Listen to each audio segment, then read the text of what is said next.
சேலம் மாவட்டம் சங்ககிரி பக்கத்துல காரும் மினி லாரியும் நேருக்கு நேர் மோதின விபத்துல ஒருத்தர் உயிரிழந்திருக்காரு. காட்சிகளை முதல்ல பார்க்கலாம்.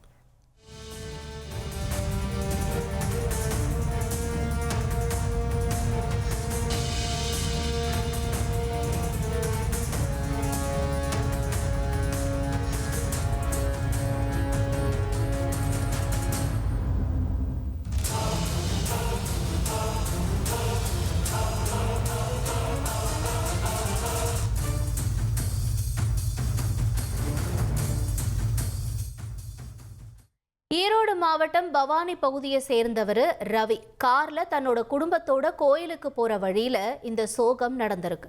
நாரப்பஞ்சாவடி பகுதியில கேல் நிறுவனத்தினுடைய குழாய் பதிப்பு பணிகள் நடந்துட்டு வரதுனால அந்த சாலையில ஒரு வழி பாதையா வாகன ஓட்டிகள் பயன்படுத்திட்டு வராங்க. இந்த நிலையில தான் எதிரில் வந்த மினி லாரியும் காரும் நேருக்கு நேர மோதி விபத்திற்குள்ளாகியிருக்கு. இதுல காரை ஓட்டிட்டு போன ரவி சம்பவ இடத்திலேயே பரிதாபமா உயிரிழந்திருக்கார். விபத்துல படுகாயமடைஞ்ச ரவியினுடைய மனைவி, மகன், அப்புறம் மருமகளை போலீசார் மீட்டு சேலம் அரசு மருத்துவமனைக்கு சிகிச்சைக்காக அனுப்பி வச்சிருக்காங்க. இனி செல்லும் இடமெல்லாம் செய்தி. தந்தி டிவியின் வாட்ஸ்அப் சேனலை ஃபாலோ பண்ணினா செல்ல இருக்கும் இடமெல்லாம் செய்தி. இதோ QR கோட் இப்பவே ஸ்கேன் பண்ணுங்க, ஃபாலோ பண்ணுங்க.